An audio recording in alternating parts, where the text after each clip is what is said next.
Good morning from Big Sky Country. I'm Stacy, owner of Montana Used Bricks, and today I'm doing another this and that video, which means I'm commenting on my comments.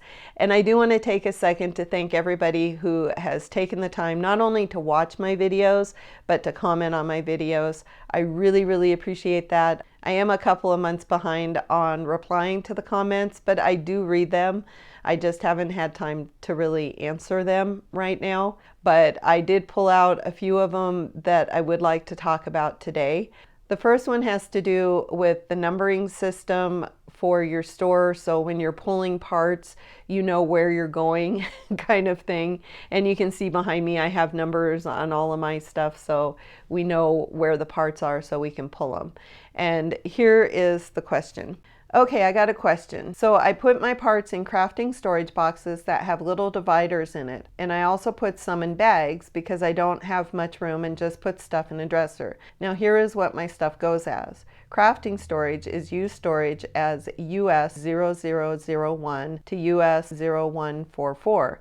Bag is used bags, so UB 0145 to UB 0396. Now the numbers follow, right? But I have bigger plates that don't fit in bags. I want to put them in shoe boxes. But do I continue with the number, or can I do that like box 0001? Would that interfere with the US? I hope this makes sense. It does, and I see what you're doing there, and it's not going to really get in the way because when you sort by remarks, it's going to do it by the first letter or number you have in there. So as you sort by your remarks, it's going to sort those bags first because it's going to go UB because it's looking at that B, and then it'll sort it by the number, and then it will sort it by the US and then those numbers. So it's not really going to be continuous if you sort by remarks. If you mark it with the box first, then that's what's going to show up first. In my store, we have a lot of different things that we use in the remarks.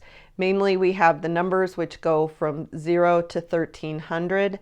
And then we also have the new parts, which are these right here and a couple of those little ones up there.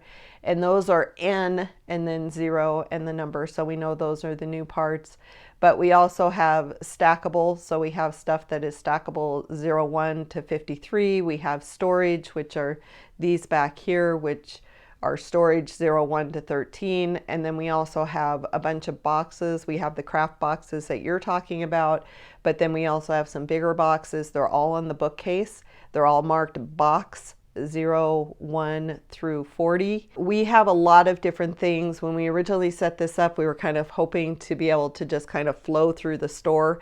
But as we've expanded and added different things, it doesn't flow as good as we were hoping. But still, we have all the boxes in one location, we have the storage in another, we have all the numbers more or less flowing throughout the store. So it really depends on how you do it, but just keep in mind that Bricklink is going to order it by number first, and then if you have a letter or a word, it will go in alphabetical order after that. Keep that in mind as you set up your store, and if you want to keep things flowing, you want to either keep it in number or alphabetical order. Because like I said, right now, we kind of have to jump around a little bit because our numbers flow, but then the boxes are across the room, the new stuff is here, we have stackables underneath all the stack-ons, and then we have this storage stuff over here. So we're kind of jumping around a little bit. And then you throw in the file cabinet where we keep all of the instructions, and we're all over the store if we have a big order. Okay, so this next one got me to thinking because this is something I don't do. How often do you update your pricing? I just searched my inventory and found out many lots that hadn't sold in a year where the prices had been set to 6-month sale average, but the bottom fell out. I'm going to be honest, I don't update my price except for when I'm uploading parts from Brickstock. Then it automatically uploads to that 6-month average because that's how I have it when I consolidate everything. And I will also go in and update the price if I'm adjusting the quantity. I'll check the price and I'll update the price when I'm doing that. But as for doing a mass update on the prices, I have not done that, so I'm sure I'm in the same boat. I'm sure there's some stuff that I'm way underselling and a bunch of stuff I'm way overselling, and I probably need to do this on a regular basis. So I'm going to throw this back out to the other Bricklink store owners out there.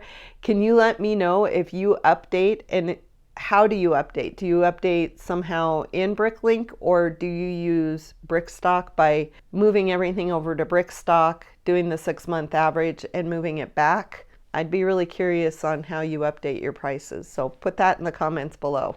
This next one is from a video I did about what would you do, and I was talking about Bricklink seller that had pulled a really large order and he was waiting for payment, which by the way, he did get the payment on. He got it mailed out. The buyer was just a little slow on paying, but I know that feeling of panic of, oh my God, I pulled this huge order and now I have no money. So I understand that.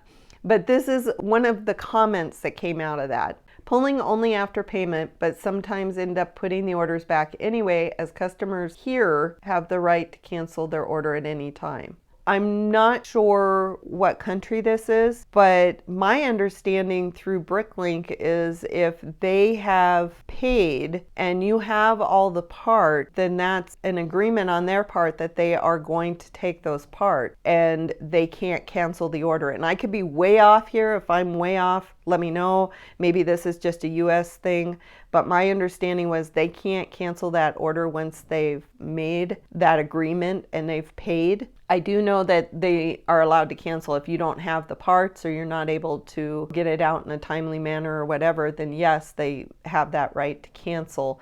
But as far as I know, they can't cancel the order just because they've decided that they could get it cheaper at Joe's brick shop down the street. Like I said, I could be way off here. I would be curious if that is different in other countries. Maybe people are allowed to cancel the order and you have to put stuff back. Thankfully, I haven't had this issue with instant checkout orders.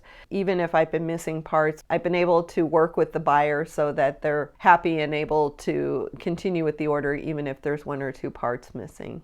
I'm asking a lot of you guys today, but if it's different in other countries or if maybe I misread the Bricklink rules, please call me out. Okay, and this is coming from a buyer perspective, and this actually kind of scared me when I read this as somebody who buys on Bricklink quite a bit. On the other hand, what about the seller who has been suspended and I have an order with them which is paid for? Sometime between my payment and delivery, he disappeared. I think if you did this through PayPal, you'd be able to get your money back. I'm not sure about any other ways of payment. I have heard this happening to other people where their money has gotten taken, and I'm pretty sure you can get back through PayPal. The other thing I noticed is I went through my favorite stores. I had quite a few favorite stores, and I was going through and looking, and I was surprised by how many have closed, been suspended, been temporarily suspended. I really went through and started looking at all those favorite stores and marking them so they weren't my favorite anymore. I think it is something that is happening. I don't think it's necessarily malicious. I don't think somebody is taking people's money and closing their store.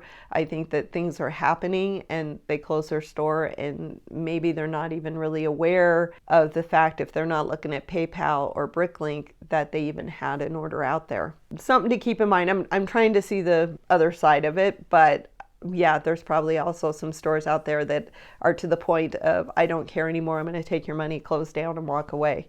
But like I said, if you do it through PayPal, I'm pretty sure you can get your money back. Okay, I'm going to read these next two kind of back to back, and then I'm going to talk about them a little bit. I don't bother with invoicing. I do flat rate shipping on orders up to $24.99, then free shipping on $25 and up. Instant checkout only. Simple, and I have never had an issue. I am careful not to offer heavy oversized items in my store. Those generally go on eBay. If I was ever to offer invoicing, I would do it the way you do it. I would only pre-pull an order before payment if I was familiar with the buyer. Then the other one is, I only do flat rate shipping, so small orders get charged the same as large orders. No need to pick the order until it's paid. The difference I make off the small orders covers the extra I pay on the large orders, so in the end I always come out ahead. Plus, returning parts from any order in Bricklink usually makes your inventory way messed up, as there are bugs in the program, just from my experience. The reason I read those back to back is it was funny because as I was going through my comments today, my husband and I, just this morning before I started reading these comments, we were discussing maybe doing either free shipping after a certain amount or just doing a flat rate for everybody, regardless of the size. And I just thought it was really interesting that these came up just as we were discussing that. I'm leery of both because I don't want to lose money. I'm a Bricklink seller. This is a business. I don't want to lose money. But at the same time, I do know that having either a flat rate or having free shipping will draw people into your store. You might actually end up with more orders, which makes everything work out. So once again, I'm asking you to put in the comments below what type of shipping you do. Right now, I do kind of a table of, depending on how much it weighs, this is how much you're going to pay. And it can be kind of a pain, especially when they change the rate costs and I have to go in and change everything. I have to go in and check to see how much it's going to cost to ship from Montana to the highest zone from this area. And it can be kind of a pain. So we're really seriously considering doing it the other way. And I would really like some advice and feedback on how you do it so that maybe I won't lose money making this change. That's all I have for today. If you enjoyed this video, go ahead and give it that thumbs up. If you really liked it, hit the subscribe button, and I will see you in the next video. Bye.